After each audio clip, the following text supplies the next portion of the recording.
Okay, so pumasok yung 18 Marines, ano, ay sinama ni Senator Pia Cayetano, ano? Sige, sige. Okay. Buka. Buka kayo. Okay, so nakapasok yung mga 18 Marines na kasama sa guests, ano, for the Blue Ribbon Committee, at isinama sila ni Senator Pia Cayetano. Up! Ayun! Oh my God! Senator, at dito siya, Secretary John Vic Remulla, at pinipigil siya, Senator Robin Padilla. Oh my God!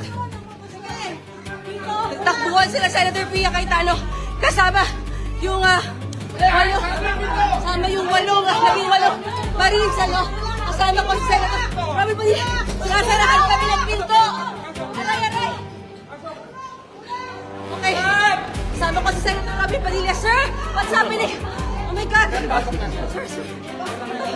Thank you, sir. Thank you. Senator Robin, anong nangyayari po? Okay lang yan. Okay na? Okay na ako. Sige, oh.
Ano po nangyari sa labas?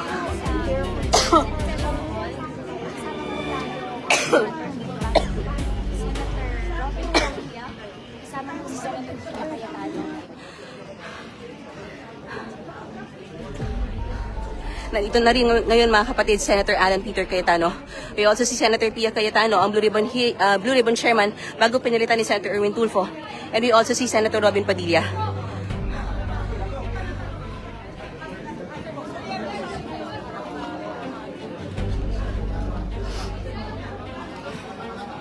Attorney Baligod, you can see Attorney Baligod na nakapasok na rin dito sa may plenaryo.